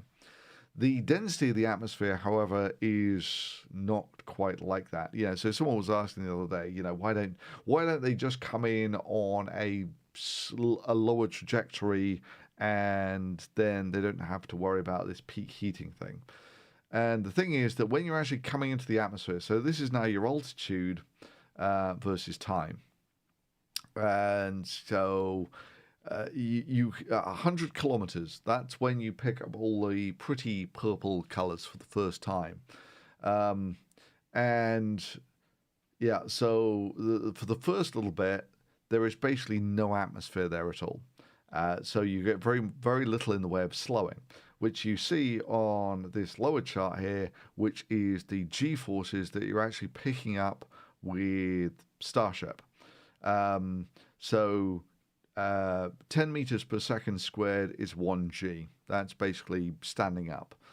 So Starship at its maximum only takes about getting on for 2 Gs ish, which is so it comes in on its side, so it basically has to take the entire weight of the vehicle on its side, which at that point, when you're building something strong enough to take its weight on its side, landing it like a plane kind of makes some sense, because it's got to take its weight on the side like that anyway. So, but the bottom line is that for this first little bit, so our time scales on the bottom here are exactly the same.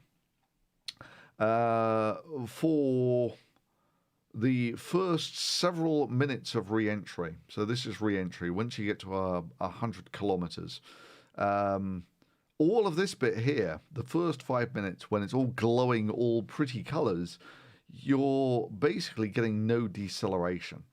And that brings us over to our last chart, which is this one, where we have three colored lines. The green line is our potential energy, the red line is our kinetic energy, and the yellow line is our total energy. So the yellow line on this one is exactly the same as the red line on this one. So what you get out of this is Starship has energy in two forms. First of all, it's high. So, just to go high takes energy. To go fast takes energy. Overwhelmingly, it's like 90 something percent of Starship's energy is in going fast. And when you come down to it, the landing burn, so the total energy of Starship at the moment is roughly a kiloton, give or take.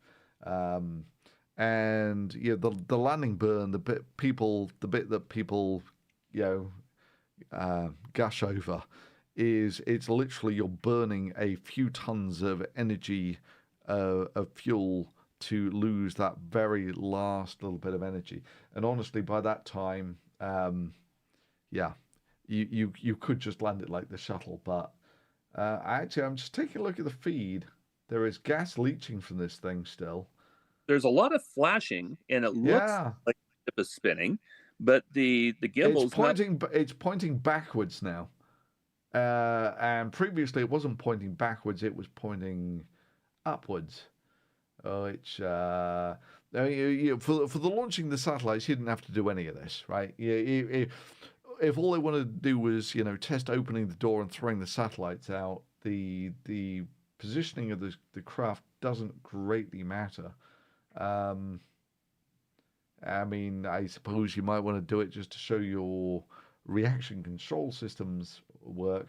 By the way, the shuttle, when the shuttle wanted to come back for re-entry, it had hypergolics. The two little pods on the back of the shuttle, they had your standard hypergolics, one of the nitrous oxides and one of the hydrazines. Oh, what the? Oh, they've done their relight. That was it. Okay. That little flash there, I think, was their relight. The thing is, they have to be able to do a relight on Starship in order to, if they do ever get it to orbit, the only thing that you can do to get out of orbit is you've got to do a deorbit burn. And the shuttle had hypergolics. And the nice thing about the hypergolics is they always worked. If Starship tries its deorbit burn and the turbo pumps don't work, you just basically have parked 100 tons of about a kilotons worth of energy in low Earth orbit with no real idea about where it's going to come down. You've lost control of it. Yeah, it's just one of those things that, the reason the shuttle went for hypergolics for the re-entry was because they were reliable. But things have gone very black. Things have gone black for you too. Yep, same. And at 30 back into the compartment.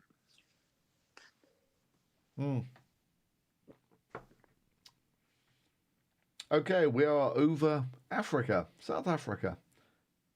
Actually, I have some friends in South Africa. I should ask them to point cameras skywards. Yeah, would have been entertaining.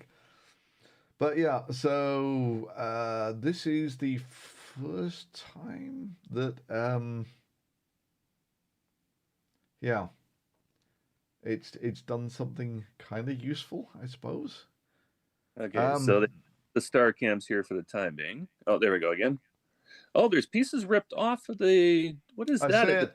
I see it waving. Yeah. And again, you're in what the? It looks like it's spinning, but the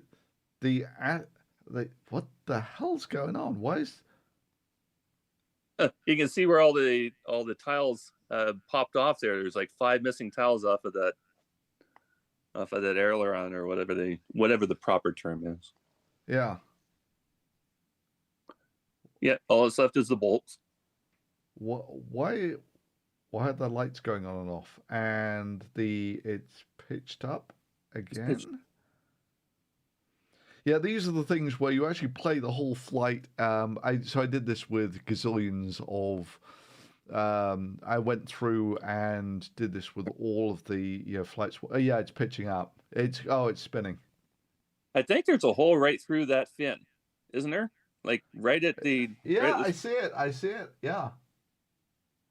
See, that's why I wanted to see the outside, because I saw the Starlinks contact the side. Right. Yeah, yeah, okay. And I wanted to see if they hit anything. It looks like they might have. Is it supposed to be going in ass backwards? It's pitched 100% up now. This is okay. Well, No, it it might be. does. It actually, this will be interesting. So when I record the data, I should be able to flash backwards and forwards between flight 6 data and this one. But yeah, this does all that gas flashing by. I'm pretty sure that your craft shouldn't be venting anything at this point. The feed that you've got now, Phil, are you able to see the speed and altitude to do that graph that you wanted to do? Yeah, absolutely. Although it's super annoying that they have a thing that says live right over the numbers that I need. Go to the SpaceX Twitter feed. Of this. It's got no logos on it. Good. Okay, let's do that. I'm multitasking. This is exceptionally Twitter. Good job hosting this. Hey, thanks for having me on. Many thanks for coming on. It's always easier when you got someone to bounce stuff off. Damn straight. Yeah, especially Starship successfully reignites Raptor. Wow, good for them. Yeah. Someone expect a rocket company to be able to do that. Yeah. Okay. SpaceX. I think looking at now on the screen is frozen because nothing's changing. I'm at 4309, 4310. It's ticking, but I don't see any movement. A little. Oh, there's something different. Yeah. I don't get all the flashing. What's all the flashing about? I don't get it either. I mean, when flight 2 or flight 3, when they had the door open, you could see like the light beams coming into the payload area, and you could tell that the ship was spinning from that. So that's on that. Okay, sorry to cut myself off there, but there's some serious damage down that wing. That's a total scrape all the way down there. Yeah, I see it. Gouging. Yeah, at the base of the wing. Yeah, I didn't see that before. Although the pitch up might be deliberate in that it's not obviously spinning anymore, but all around inventing of gases that no, doesn't look right. There's looks fine. 4320, 4420. Son of a bitch! When I go, shush! I didn't say nothing. Sorry, I'm trying to get the SpaceX feed with the magic numbers that I need on it. We're coming up to the orbital interface early. 40. Oh no, this is 44 minutes. Where would this be? At 100 kilometers. Yeah, 101 right now. Yeah. Fine. Okay, I'm going to start putting in numbers. I might need you to tell me re-entry original, re-entry flight 10. Here we go. Okay, so you want me calling off numbers? I'll give you this every kilometer drop in altitude. So at 99, 26793. Hang on. Well, one second. Okay, I'm going to go from 45 minutes. 98,267.96. Okay, 97.5. And what's the velocity? 97.0 is 267.98. 26798. Okay. 96 will be 26,800. Hang on. I need it roughly every 30 seconds. So give me, now. Go now. 46 minutes. 26,800. 26,800. And altitude is 94.4. 94.4. But I'll give you a proper pair at 46.30 here. Okay. I got 5,432. Yeah. 927 and 26805. 26805. And the altitude was 92.1 ish. Yeah. Ish.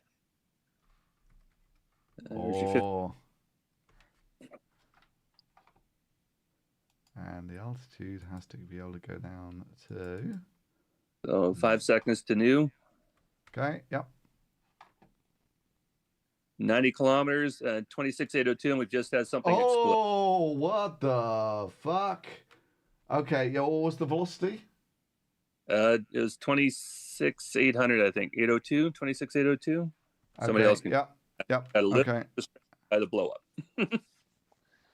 Because I think this is where we're gonna. Okay. I think this might be a lot of. Right. So at the moment, we're actually we've lost 0 energy. Okay, and give me a reading.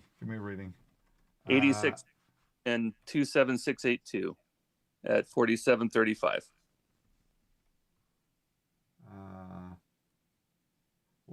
26802. I want to go back and watch that and see what the hell blew up. Yeah. That looks spicy. At 48 minutes, it's going to be 84.5 and 26755. 84.5 and 26. What was the number? 26755. 755. Okay. Yeah, we've still basically lost 0 energy, even though our altitude is, we've lost 10 kilometers in altitude. So all of this fiery stuff that you're looking at the moment, in fact, I want this on my...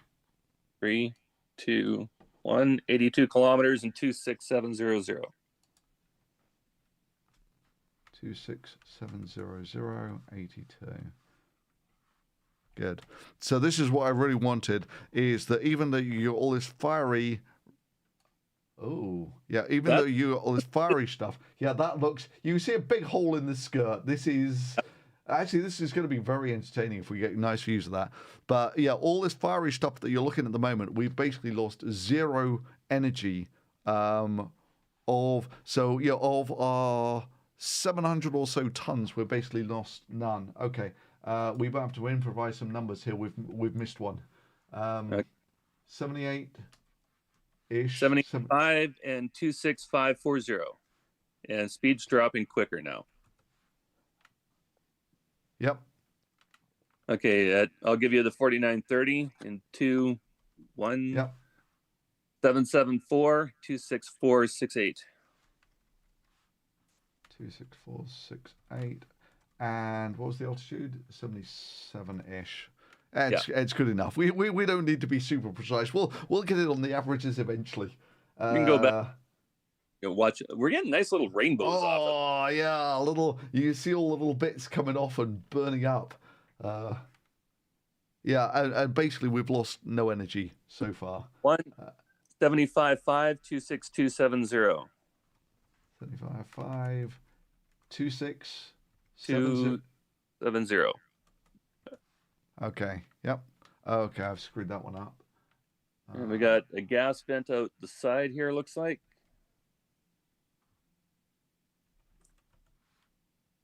Okay, I've definitely screwed up that number. in 5, 4, 3, 2. Yep. 73.9 and 26.030. Sorry, was that 26,730? 26.030. 030. Yep. I think it was 74.5 on the altitude. 74.5. Okay, gotcha. Yep. And coming down again in, more stuff flying off. So just give me the first three numbers, okay? So 25. 700 at 72.4. 72 point. Oh yeah, all that bit that you were saying, it's burning up. All the bits you see it burning on the back of the flap. That looks like contact to me. How about you? That hasn't had time to burn through. It's not hot enough to burn through, I don't think. Yeah. Well, again, we've basically lost none of the energy of the actual Starship at the moment. 2, 1, 71.3 and 310. And what was the velocity? 26? 25, 310. 25, 310. Gotcha. That's quite a gash on the side of that ship.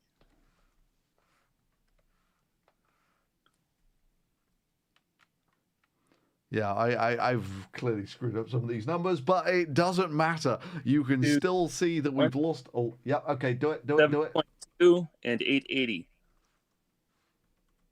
70.2 and 880 is 24,880. 24,880. Gotcha.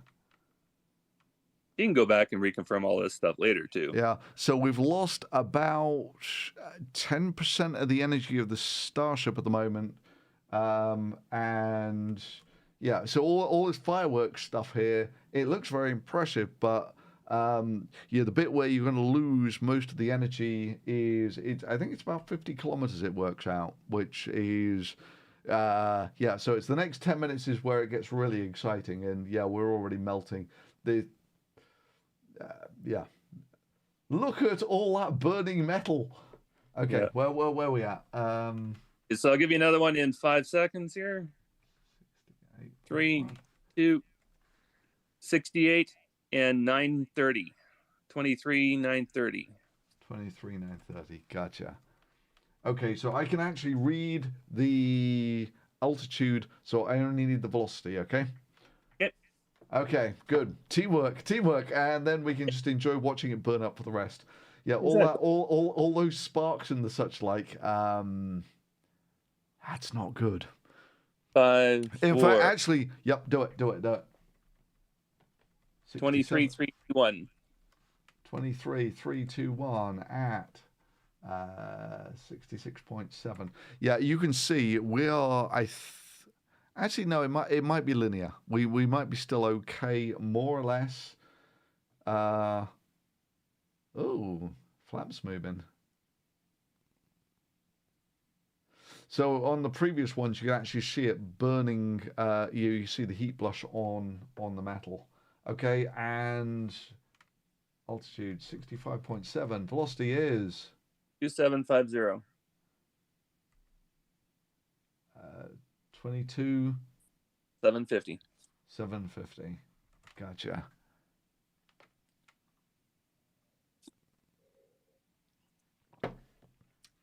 So anytime a half craps out there, it's almost like another explosion. It's like, oh no, that didn't happen.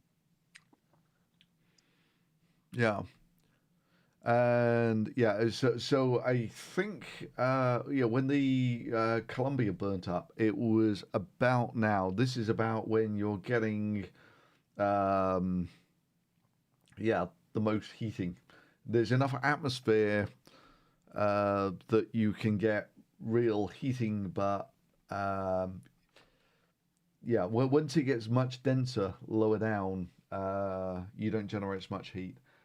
Okay, now 63.3. 21,500. 21,500. Yeah, so we will actually see from the data. So from the data at the moment, actually no, it looks steeper. It looks much steeper on the re-entry. flipping between old and new. This might just be a part of my insufficiency at being a data entry clerk, but okay. Did we miss one? Yeah, we missed one. 62.1. And 20600 at your 62. 22600. No, I screwed that up. What was that again? 20600. 2060. Okay. Zero. Yeah, Yeah. no, we're definitely on a much steeper. Oh my God, yeah, it's coming in about twice as steep as it was previously. Well, it better drop pretty quick or it's going to be into Australia. That being said, yeah, I mean, yeah, lots of sparkly things. Okay, new data point at 61.1. 194 flat. 19400. 19400.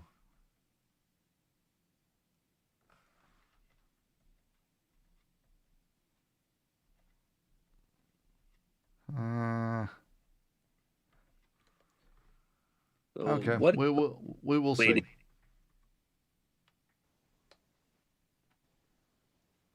Because we haven't got into full plasma load yet, right? Like that, isn't that just like It's about now. I screwed up. It's going to be 60.1. Okay. It's about now that you're going to get the peak heating. Maybe a bit before. We might be past that. But later on, you get up to the maximum G loadings, and when you get the maximum G loadings, it's not actually when you get the maximum heating. Anyway, oh yeah, look at all that burnt metal. The wings they've done here are much better than they were previously. Okay, missing? we missed one at 58 kilometers. 17350. 7350.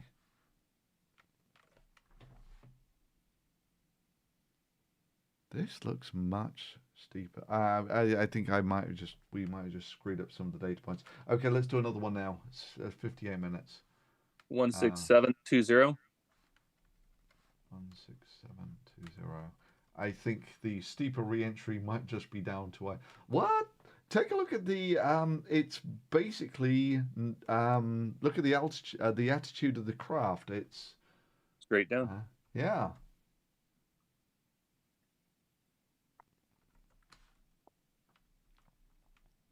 Yeah, and that back edge is just falling away. Yeah. Oh my God! Look at the fire. Yeah, well, I'm sure a lick of paint and it'll be fine. Oh yeah, no, in an hour, Musk said. Yeah, I'm almost certain. By the way, the reason it's got a steeper re-entry than previously is because we've been missing data points. But it's 1410. Sorry, 14 yep. at 50.3. 50.3. And they're moving so fast that just moving your eyes from one number to the other one. Yeah. But about now is right. So we're at 50 kilometers. We're getting to the point where you're flying like a plane. The air is getting thick enough that so this is where you're getting up for your maximum G loadings. 2.3 G's in the lower right. Yes. Oh, it has G's. It does have G's. Okay. That's and it's cooling down. Yeah. Okay. And the map. So what were we on the velocity? 45 kilometers. Yeah. This is now humans fly this high. In balloons and such like.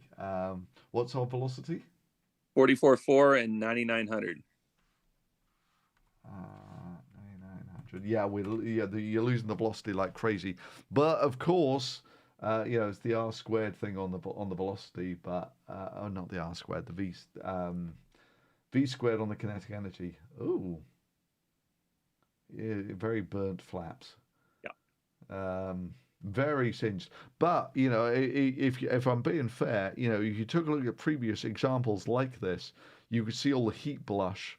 Actually, you see it on this on the lower on the right side. You see where it's all gone discolored. That's where Yep. it got heated up, and you can see it also on the body of the spaceship that this got up to like 500 degrees or something. Uh, so, and that's in the body of the spaceship. So, you know, under the heat tiles, it would have got a lot hotter. Um, So what's structural integrity of metal that's endured that heat? Like, would that have the same it will integrity? age. It will age once you get up to the point where it's changing color. Um, yeah, the metals actually structurally are rearranging. That's what's giving you the color.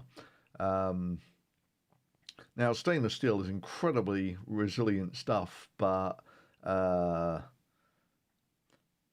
But that's yeah, a it will age is the thing. The details of how it will age, that's metallurgy. That's a sort of black art almost unto itself. But you see, just looking down the body of the spaceship there, that there's all sorts of discolorations overheating issues. Yeah.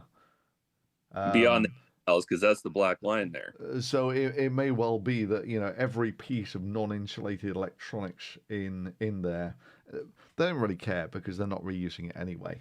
But right, so we're now down to very human speeds and very human type energies.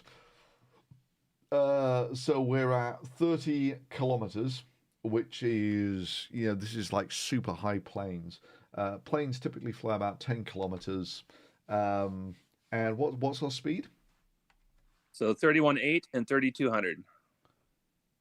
3,200. So we're, what's the units for that? They're kilometers per Kilometers per hour. kilometers per hour. Which I've got in meters per second here is about 1,000 meters per second. That's 3 times the speed of sound. So you know you're into sort of blackbird type velocities at the moment. It's about 30. I went beyond its intended zone, didn't it? I'm just taking a look at the map. I don't think it was supposed to go that far east. Hey, it's gonna hit Australia. Yeah, Australia, duck.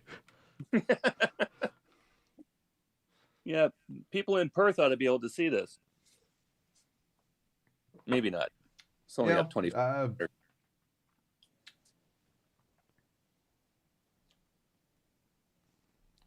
Okay, and It's not like they can see Alaska from their house.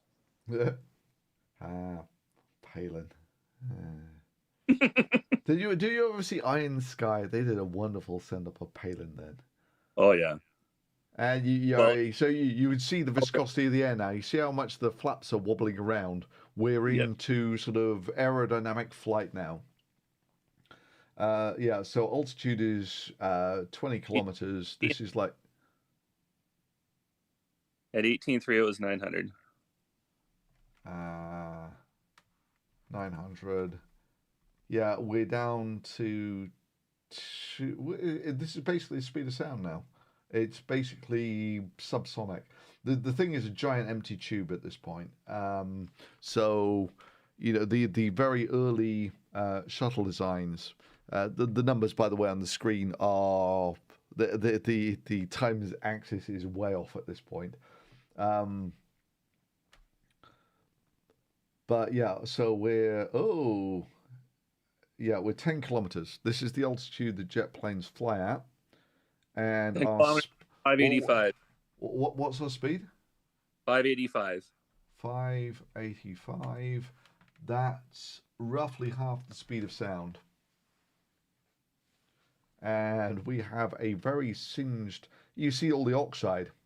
You see it looks all white and powdery. That's burned metal. So when metal burns, you get oxides, and they'll deposit as a white powder on basically any surface. So, but the heat cells on the back, they look like they're done okay.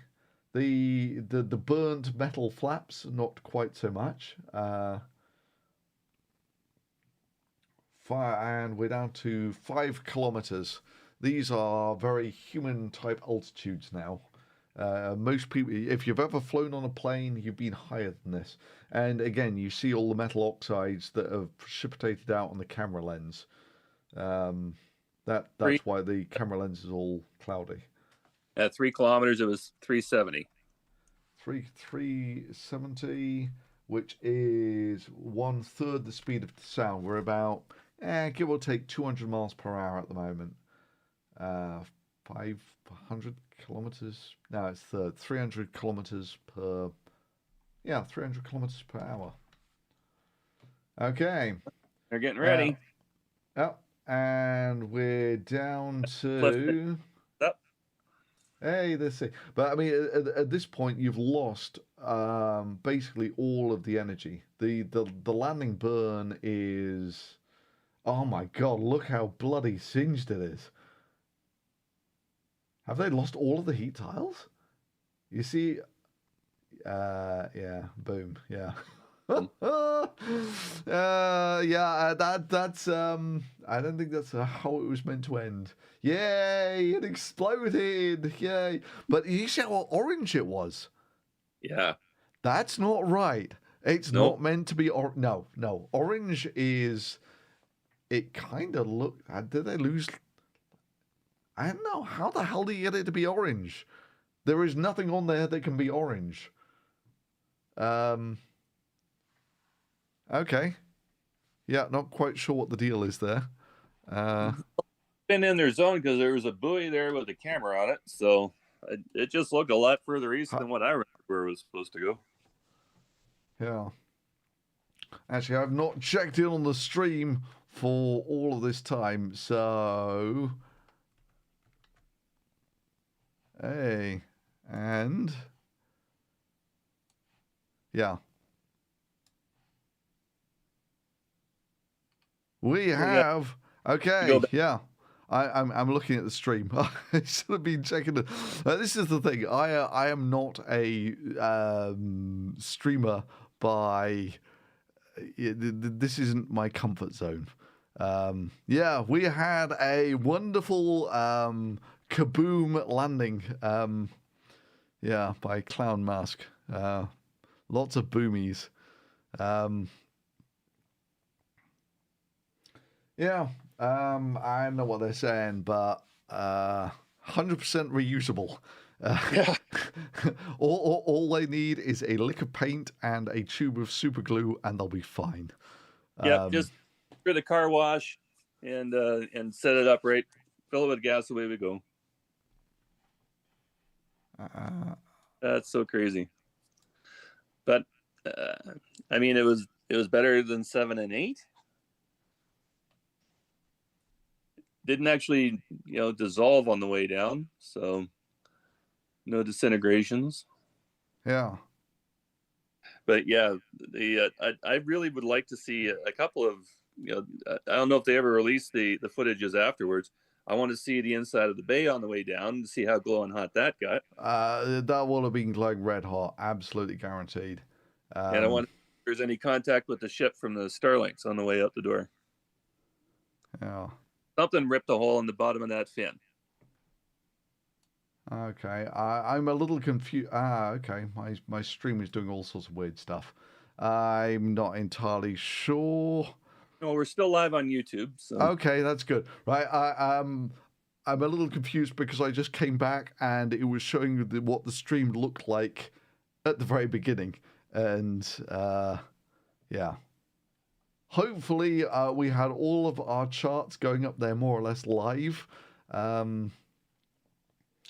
mean, I suppose the one thing it does show is the stainless steel is pretty robust stuff. I mean, reusable, not in any sensible version, but and also its cargo was 10 tons, not 100 tons.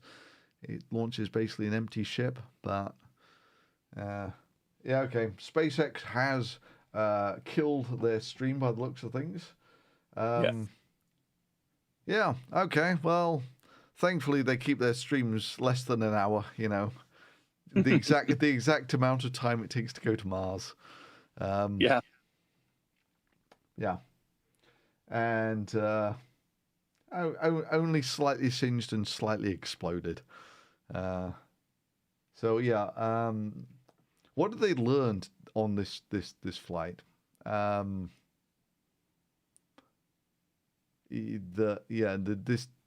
This is still basically trying to replicate the goals of Flight 1, yeah? Yep. So, Like the first one, possibly two, was supposed to make it all the way across to Hawaii. And then from there, you said you saw the episode. We completed the trajectory back to Boca Chica for when they try to catch this thing for the first time. And flying it over highly populated areas of Mexico from the west to the east coast. Like, I don't know if Mexico knows. Well, I do actually know yeah. that Mexico knows about it because somebody forwarded that video to the government of Mexico. Yeah, Like, and all it takes is they get one attempt at the re-entry burn, which basically involves relighting the Raptor. Now, the Raptor they relit today was already cooled because it had just taken off. The thing is that if this thing's been in space for a week beforehand or whatever, yeah, that'll be deep cold. yeah, relighting it then will be more entertaining. Yeah, a bit of duct tape on Starship, it'll be fine. Okay, well, it's getting late here, and I got 5 hours sleep last night, so I think I'm going to crawl off and catch some Z's. Cool. Well, thank you very much for hosting and having me on. Thank you very much for actually joining. It was great that we finally meet for the first time. Yeah. Yeah, it's been a while. The channel doesn't exist without you in the early days, brother. Like you put it in one night. We went from 82 subs to 1,100, and it's because of that shout out after episode 6. More than deserved. You did quality stuff. This is the thing. The YouTube algorithm is very imperfect. So you did very good work. And yeah, it was just massively underappreciated. So I recommend to everyone watching this that you take a look at Common Sense Skeptics videos, especially the ones about the early days of Starship, because those things have aged very well. You know, the ones where you're going over the energy requirements it would take to make the fuel on Mars. It's an absolute no-brainer that they're never going to make the fuel on Mars. They don't have solar plants making the fuel on Earth from carbon dioxide in the atmosphere. So why would you think they can do it on Mars? And just the energy requirements, the size of the solar farms they would need for that. Yeah, someone's in the comments. Comment says common sense skeptic is truth. So. Very much appreciated. Love you guys, and yeah, we'll do it again. Eh? That was fun. Let's do it again. Okay, I'm gonna hit end stream, and okay, that might have been a bit abrupt. But I think that's okay. Let me.